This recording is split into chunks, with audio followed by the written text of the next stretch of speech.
welcome to Türkiye Talks. This week we are going to talk about the latest terrorist attack in Istanbul together with Kadir Üstün. Kadir, hi, how are you?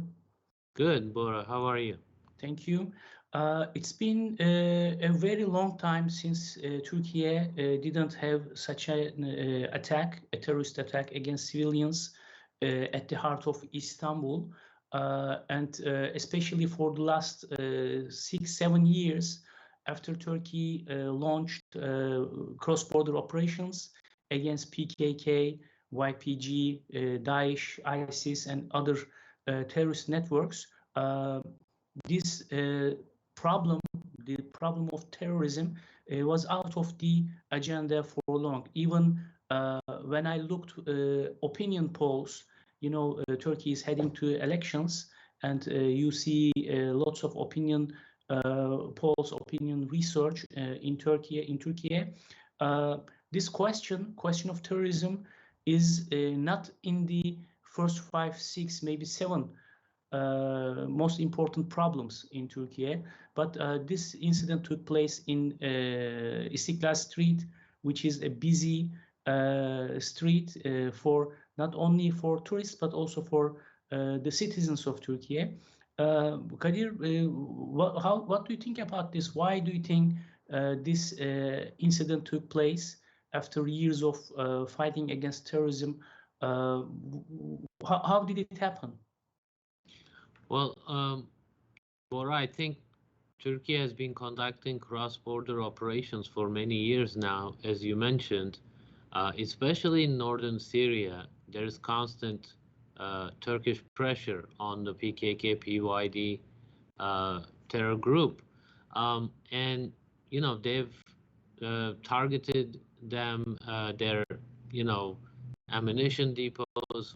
You know, there is, as we know, there's the U.S. support for this group in their, the legitimation of it is that they're fighting against ISIS, and that's what U.S. administration has been, saying, justifying their support for this organization based on that. And they claim that this group, PYD, YPG in northern Syria, is separate from PKK. And in the past, they have also claimed that, this group does not directly threaten Turkey.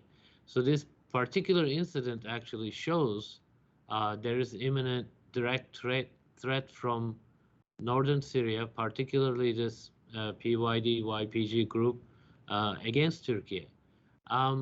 So why this timing? Terror groups, it's hard to know their internal thinking, but we know that Turkey has never really stopped doing counter-terrorism operations, both inside Turkey and on the Syrian side. So, I mean, that's a guessing game, to be honest, Bora. Your guess is as good as mine. Why they want to do this now? Usually, towards elections, the political climate heats up. That can be sort of a good time for these groups to make splashes, but in headlines. But doing this as civilians, obviously, of Istanbul also seems to have a purpose that it would really international headlines, and it would target Turkish tourism, because this is a very busy area, perhaps the busiest spot in Turkey. So there could be those domestic motivations, but since we know the perpetrator came from Syria and she was part of the PKK-PYD, this is probably they're trying to retaliate against Turkey's military operations that have never really stopped despite American support.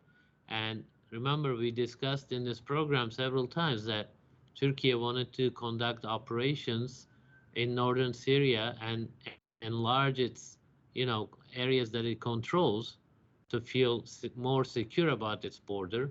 there's this goal of creating a 30-kilometer wide security belt in northern Syria. So I think the terror groups know that Turkey will not stop until it kind of accomplishes that goal. So that's kind of the broad context when this is happening. Of course, you know, I'm sure forces have more intelligence specific things, and I'm sure you closely followed every single of news in Turkish news coming out about this. You can talk about those as well. What the are saying. So it's a very sad event, obviously, but you know, Turkish strategic goals in northern Syria and security goals in northern Syria require that, you know, this group is sidelined, and that's what Turkey has been focused on. Is the American support. Of course, we are going to probably discuss this further in this episode, but maybe you can reflect on the reactions within the, you know, within Turkey, Turkish media and Turkish domestic, you know, debates. Yeah, well, of course. But before going into that, I should maybe add a few opinion of mine about the timing.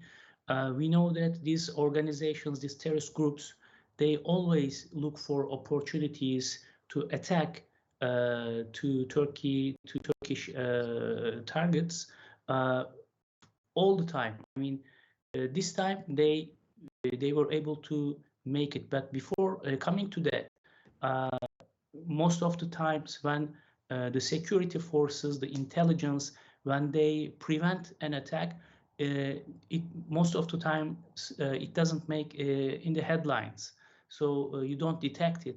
And Turkish Interior Minister, he said they prevented maybe 200 terrorist attack attempts. So they always look for that kind of opportunities. Now they were able to do it. This couldn't be prevented by the security, by the intelligence, and also we know that the terror groups in Turkey and around Turkey, their capacity is diminishing day by day in terms of, as you said, military capacity. I mean, the weapons, the explosions, that kind of equipment, it is difficult for them to reach these sources, plus human resources. We know that joining to the PKK and other affiliated groups is diminishing. I think it's been less than 20 or 30 something, a very limited number of people are joining this organization, and Turkey is sidelining, killing or capturing these members in Turkey, in Iraq, in Syria. So when it comes to this attack, I think this happened because it couldn't be detected by the security forces this time, unfortunately. But after this incident took place, quickly in 10 to 12 hours, everything about the perpetrator of this attack was discovered. The videos, maybe thousands of hours of videos were checked by the security forces, and she was captured where she was hiding. So this is also can be considered as the achievement of the Turkish security forces. The reactions, yes, it was a big incident, and Turkish nation, including all the ethnic and religious groups, the citizens of Turkey, were upset about it, and everybody protested this terrorist attack. Even some circles, some people that you don't expect to join this group. this week, after the incident, there was a very meaningful march against terrorist attack in Istiklal Street. I've seen the religious leaders of different communities, the Turkish Jewish community, Turkish Christian community leaders, the patriarchs, chief rabbis. They were all in that march, and they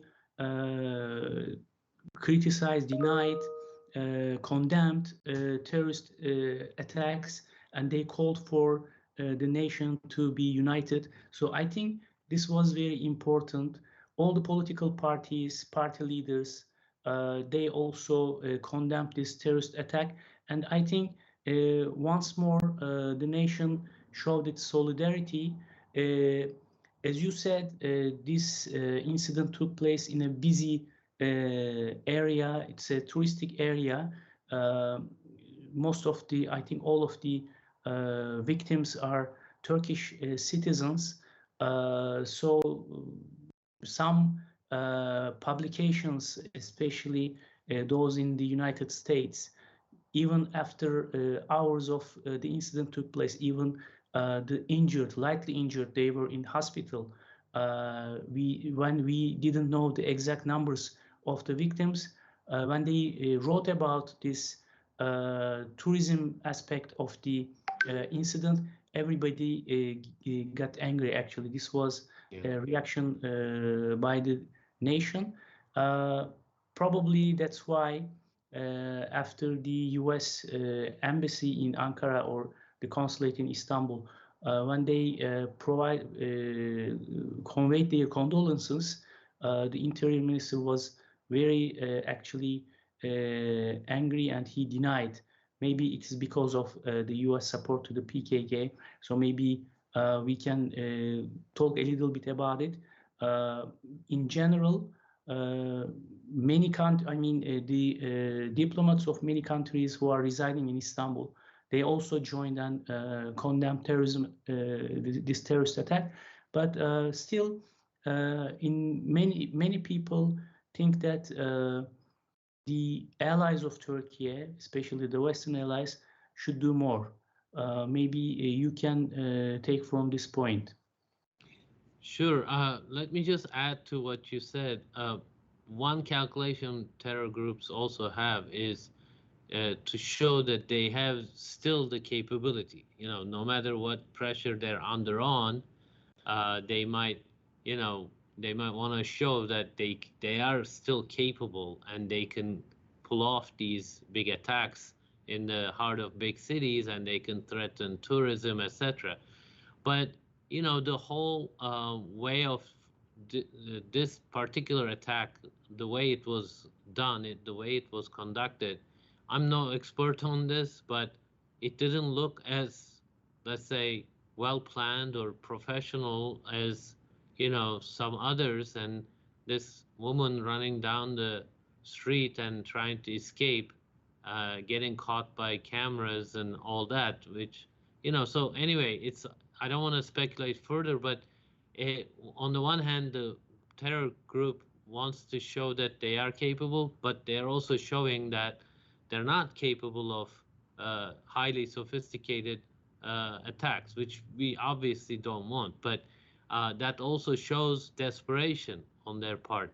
But you know, they've done this for 40 plus years in Turkey, and there's just no way that, you know, they're gonna prevail against Turkish security forces. This will simply, you know, increase Turkey's response, the strength of its response, and you know, they're not gonna ever give, you know, say, okay, we are scared of you anyway. But I just, you know, in terms of the foreign support, U.S. support, Western, you know, perceptions, you mentioned that headline.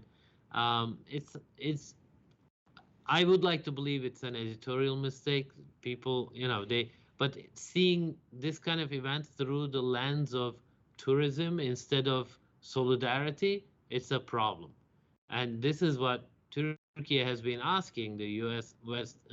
but also Western allies, Europeans, look, pay attention. This is, terrorism. This is something that you need to, work with us against. You need to show solidarity. You need to, come out here and march alongside our people. Otherwise, Turkish public opinion, of course, is going to turn against supporters of whoever, is supporting the PKK-PYD organization. So this is a thorn that's been in the bilateral U.S. Türkiye relationship, and it's not going anywhere because the United States continues to provide support to this group.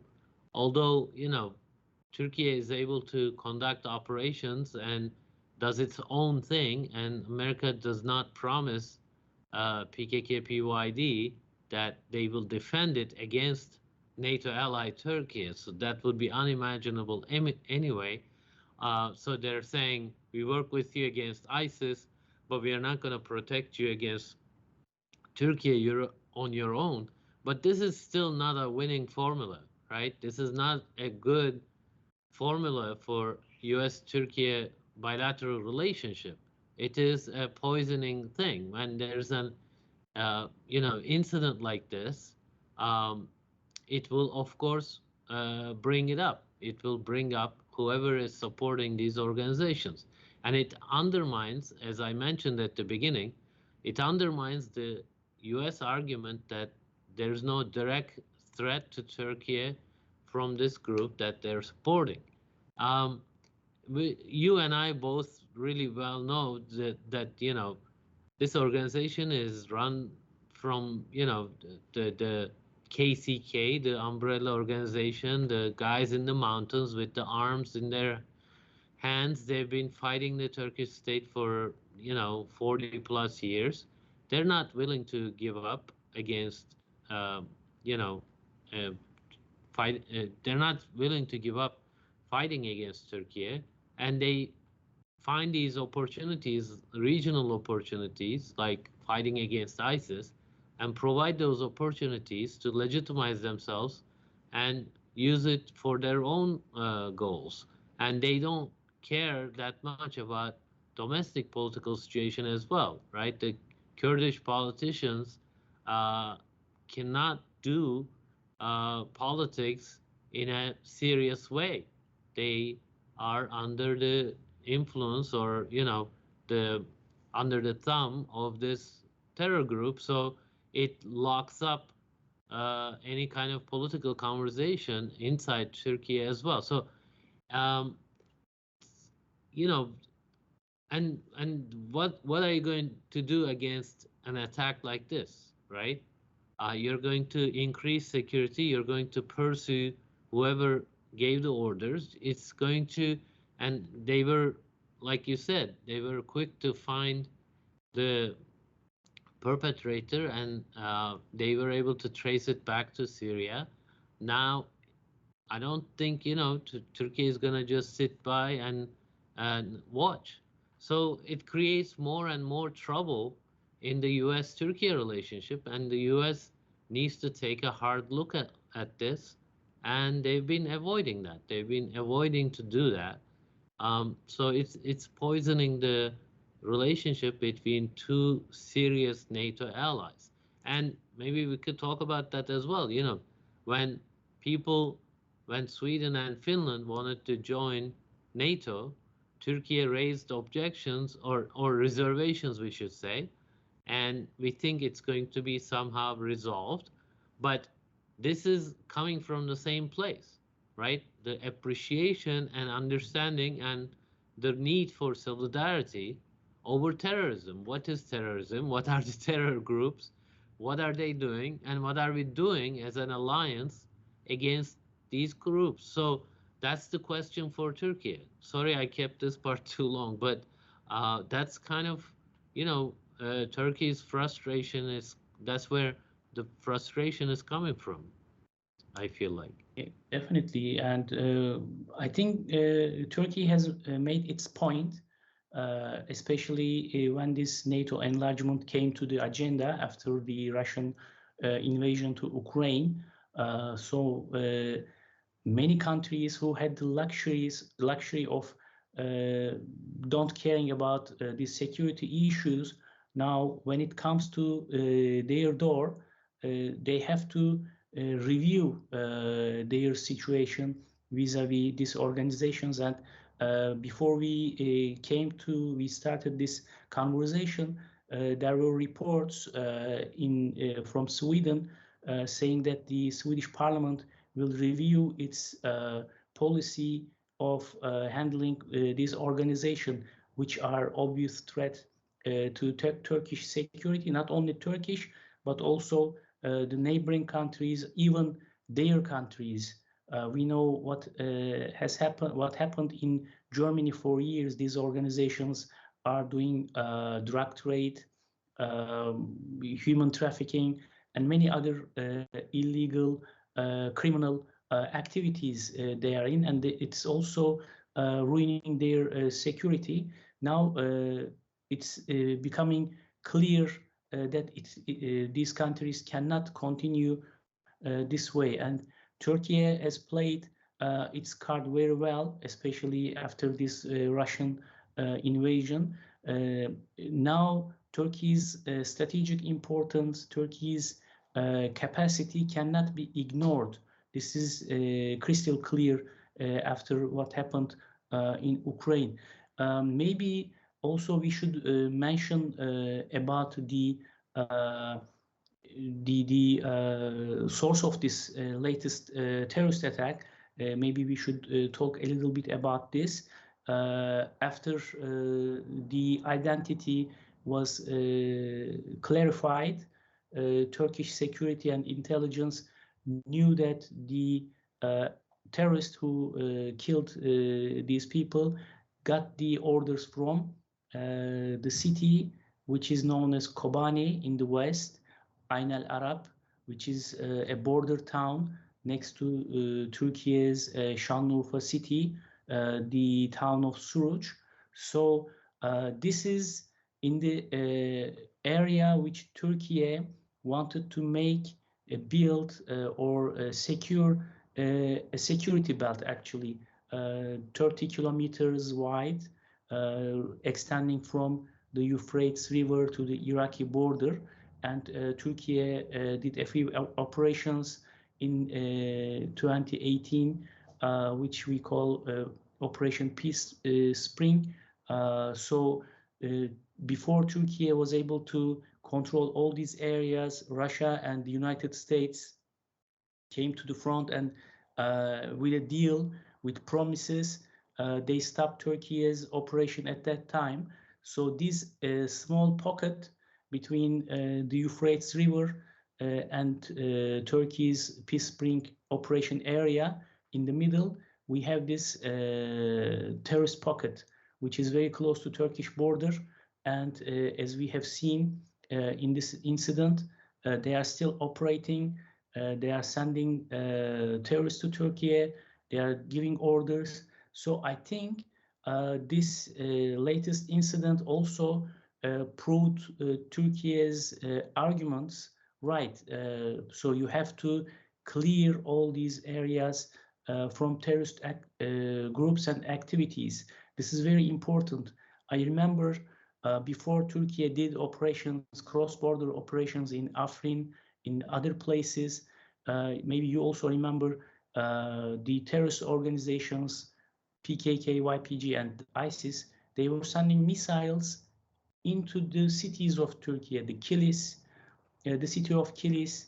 I remember in the town of Reyhanlı, I remember 18-year-old girl who was in his own room was killed with a YPG missile. So Turkey needs to clarify, needs to push these organizations further south so that they cannot continue that kind of operations. But at the same time, even if they don't shoot, if they don't send missiles, they can still use these places as terror bases. So I think maybe you can also share your view about it. Maybe, I mean, Turkey will do another operation to clear Kobani. I don't know if you think this is possible, and how will it affect Turkey's relations with the U.S.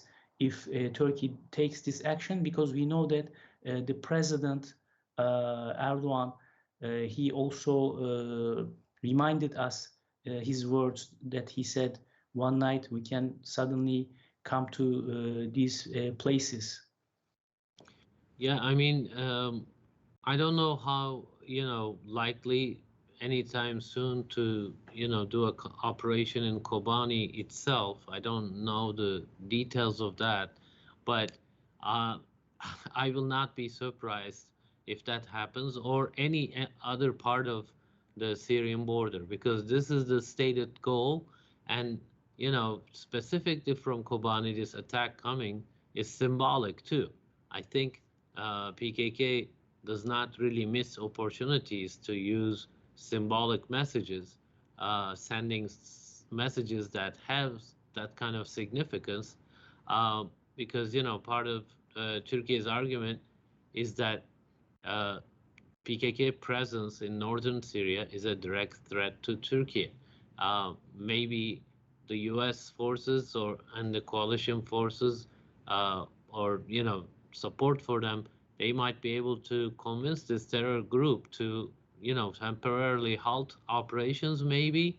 And that's a big maybe, because now we have these attacks. Even then, in the future, in the medium term, long term, this organization is going to get more sophisticated because they get training from the U.S. and others, and they're able to, do things that will hurt Turkey, and that's the worry. But at the same time, like you said, since 2016, Turkey conducted 3 major operations. It controls 3 major, areas that prevent further refugee inflows, and actually created a lot of stability in northern Syria. And if that happens to Kobani, I wouldn't be surprised. But I think strategically there are probably areas like near Manbij and other areas that are of priority. So I don't know. I'm not sure. But at the end of the day, Turkey is capable of conducting these operations and doing them effectively. And sometimes there's pushback by Russia, pushback by Iran, pushback by Assad regime. But when they feel like they really have to do this, they will do it. Kobani, of course, has a strategic, earlier I mentioned it has a significance. Part of the main argument that PKK made to its, to the Western countries was that it could fight ISIS effectively. And Kobani fight, remember in 2014, September, because just a couple months ago, in June 2014, ISIS had taken over, cities in Iraq and Syria, and it had reached all the way to Kobani, Ain al-Arab in Arabic. That town, right? At the time, PKK, basically under the label PYD, they fought ISIS, and they got help from the U.S. by air, and they refused other Kurdish groups like northern, Iraqi Kurdish groups to come help them. Turkey was even willing to facilitate their passage through Turkish territory, which they did, to help the fight against ISIS. So at the time, there was a negotiation process between Turkish government, the Turkish state, and the PKK's leader in the in İmralı, Öcalan. Anyway, I'm going too much back in history, perhaps, but the bottom line is Kobani is very significant, and it's on the border, literally on the border. Like you said, in the town of Kilis, in those border towns, I've been to a couple of them. When you're sitting around and having, some drinks and talking to people, you're hearing, this was back in 2012, 13, I believe, you could hear the bombs and everything like that. It's very close, and it's not a mountainous area, the Syrian border.